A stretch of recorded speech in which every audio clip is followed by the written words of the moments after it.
সব দেখতেছেন। দাঁড়ান, আমি অসহায়, আমি অসহায়, আমি অসহায়। আপনারা দাঁড়ান আমার পাশে, আপনারা সবাই আমার পাশে দাঁড়ান। আমার মন্দির লাগে, আমার বাড়ি ঘর ভেঙে গেছে। মাহবুবে, আমার স্বামী মাইরা যাইব, আমার স্বামী আমার স্বামী নিরাপত্তা দেন। আমার কলিগের বাড়িঘর পুড়িয়ে দিয়েছে, 40 বছরের সংসার তছনছ করে দিয়েছে।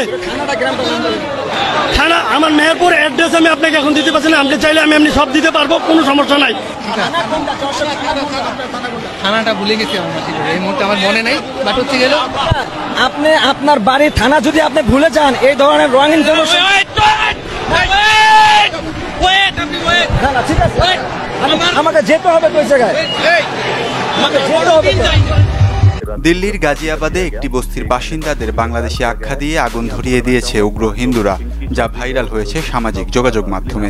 বাংলাদেশে হিন্দুদের ওপর অত্যাচার নির্যাতনের যেসব ছবি ছড়িয়েছে সামাজিক মাধ্যমে, তার বেশিরভাগই ভুয়া ও গুজব ওঠে জ্বালিয়ে দেওয়া হয়েছে হিন্দু ক্রিকেটার লিটন দাসের বাড়ি। একইভাবে ভুয়া তথ্য ছড়ানো হয় চট্টগ্রামের নবগ্রহ মন্দির নিয়েও। মন্দির কর্মকর্তা স্বপন দাস জানিয়েছেন, মূলত প্রার্থনা স্থলটির পেছনে একটি আওয়ামী লীগ কার্যালয়ে আগুন দেওয়া হয়েছিল। হিন্দুদের ওপর আক্রমণের দাবি করে ফেসবুকে দুটি পোস্টে ছড়ানো হয় বিভ্রান্তিকর তথ্য। পরে দেখা যায় ভুক্তভোগীরা আসলে মুসলমান ও আওয়ামী লীগের নেতা। 2 নারীকে অপহরণ নিয়েও ছড়ানো হয় ভুয়া তথ্য। যাচাইয়ের পর জানা যায়, ঢাকায় ট্রাফিক নিয়ন্ত্রণের দায়িত্ব পালন করা এক ছাত্রীকে বাসায় ফিরিয়ে নিয়ে যাচ্ছেন তার বাবা মা। গুজব ছড়াতে প্রথম সারিতে কাজ করছে একাধিক ভারতীয় গণমাধ্যম।